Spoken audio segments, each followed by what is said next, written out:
Le musée de l'École polytechnique est un musée qui présente les collections scientifiques anciennes qui étaient utilisées soit par les élèves dans le cadre de leurs travaux pratiques, soit par les professeurs pour les besoins de leurs démonstrations, soit par les laboratoires pour les besoins de la recherche. Ces instruments sont passés d'un statut d'objet scientifique à celui d'objet de musée, et certains sont classés au titre des monuments historiques.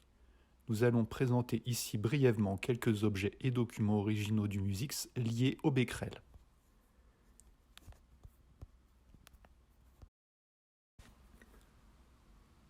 La lignée des Becquerel est une grande lignée de physiciens français des 19e et 20e siècles.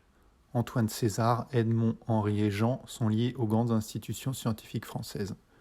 L'Académie des sciences, le Muséum d'histoire naturelle de Paris, l'École polytechnique et le CNAM. Tous les quatre ont été admis à Polytechnique. Mais Edmond, une fois admis, a préféré démissionner pour étudier sous la direction de son père, Antoine, au Muséum. Tous les quatre se sont succédés à la chaire de physique appliquée du Muséum de 1838 à 1948. Tous les quatre sont membres de l'Académie des sciences. Henri et Jean ont aussi enseigné la physique à Polytechnique. Edmond et Henri ont enseigné la physique au CNAM.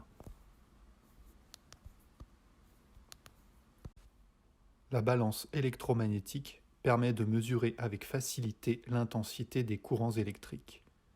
Cette balance est constituée de barres aimantées disposées dans des tubes de verre verticaux entourés de fils de cuivre revêtus de soie, comme on peut le voir sur l'image. Ces barres sont reliées au plateau de la balance. Si l'on fait passer un courant électrique en sens opposé autour des tubes, l'aimant est soulevé dans un tube et s'enfonce dans l'autre. Il faut, pour rétablir l'équilibre, mettre sur l'un des plateaux des poids en rapport avec l'intensité du courant.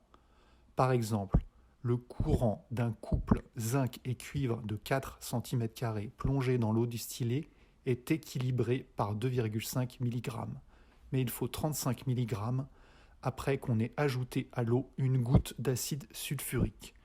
Le second courant est donc égal à 14 fois le premier.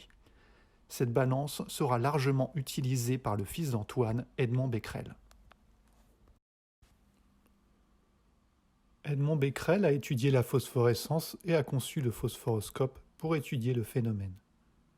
Le premier dispositif qu'il invente étant une boîte cylindrique engagée dans le volet d'une chambre noire, dont une partie était à l'intérieur et dont l'autre sortait à l'extérieur.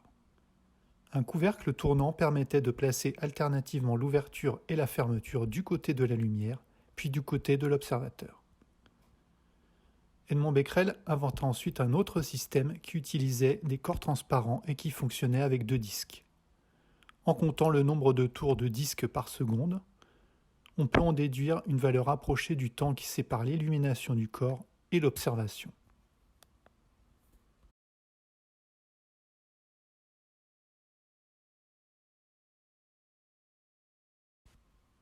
Le phosphoroscope permit à Becquerel d'observer les changements de teinte des corps.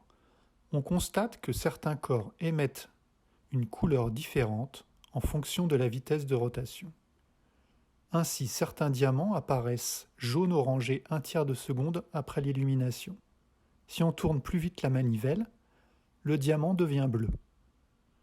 La chlorophane est verte quand on tourne lentement, et en accélérant devient d'abord bleu verdâtre, jaune-orangé, puis vert clair à la vitesse maximum. Edmond Becquerel put démontrer que les effets qui avaient reçu le nom de fluorescence n'étaient que des phénomènes de phosphorescence d'une durée plus ou moins longue, et par ailleurs constater la phosphorescence de plusieurs corps qui ordinairement n'en donnent aucun signe.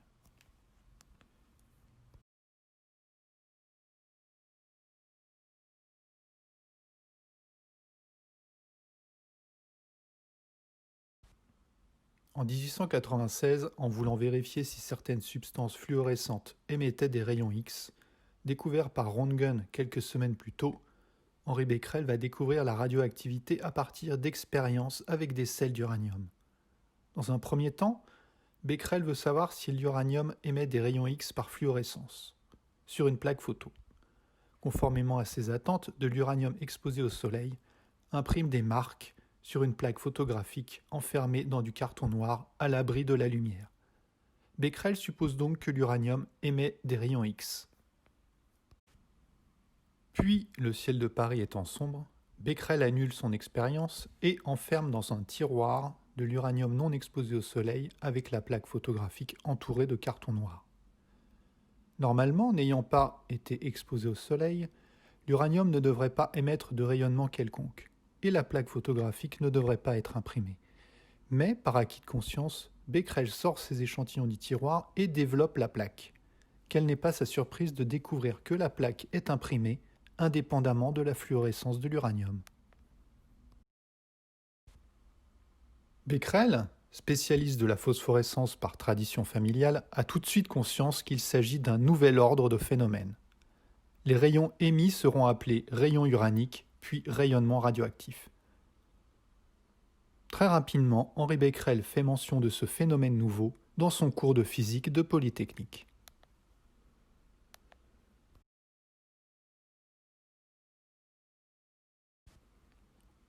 Jean Becquerel est le fils d'Henri Becquerel et de Lucie Jamin, fille de Jules Jamin, membre de l'Académie des sciences et professeur de physique à Polytechnique.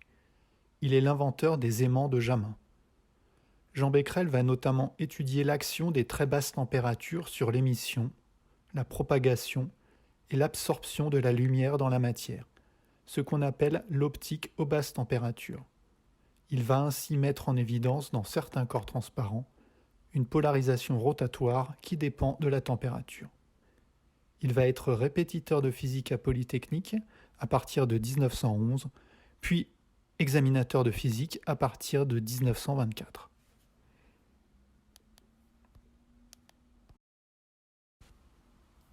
L'enseignement de physique à Polytechnique de Jean Becquerel va être un des premiers à mentionner la théorie de la relativité d'Einstein.